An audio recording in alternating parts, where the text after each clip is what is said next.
Saya sedikit bercerita sejarah ya. Mungkin ini biar kita ngehibur, biar ada semangat dasar gitu. Karena rutinitas kita rapat kan begini terus. Tanpa ada roh, semangat dasar kita jadi seremoni dan mengikuti rutinitas saja. Pada tahun 1947-48 saat Belanda hendak mengambil kembali aset perusahaannya, yaitu kilang-kilang minyak di Aceh Timur dan Pangkalan Berandan.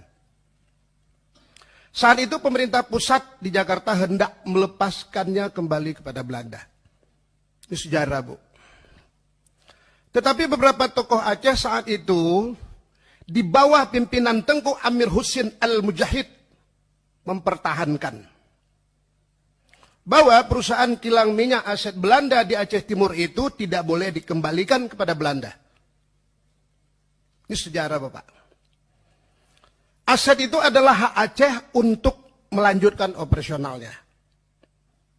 Lalu dalam beberapa kali perundingan Tengku Husin Al-Mujahid dengan pihak Belanda, akhirnya Belanda menyetujui aset perusahaan kilang minyak di Aceh Timur diberikan kepada Aceh. Maka Tengku Husin Al-Mujahid waktu itu ditunjukkan untuk menjadi pimpinan operasional kilang-kilang minyak peninggalan Belanda di Aceh yang berkantor di Rantau Kuala Simpang, Aceh Timur.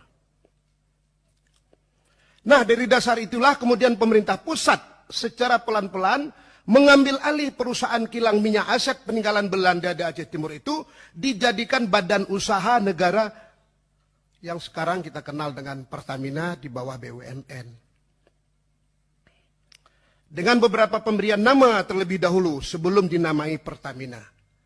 Pada tanggal 10 November-Desember 1957. Kantor operasional kilang-kilang minyak yang berpusat di Rantau Kuala Simpang yang dipimpin Tengku Husin Al-Mujahid kemudian dipindahkan oleh pemerintah pusat ke Medan. Dan Husin Al-Mujahid didepak keluar dari pimpinan awal yang telah berjasa besar dalam mendirikan Pertamina yang kini disebut sebuah BUMN, yaitu Pertamina yang kita kenal sekarang.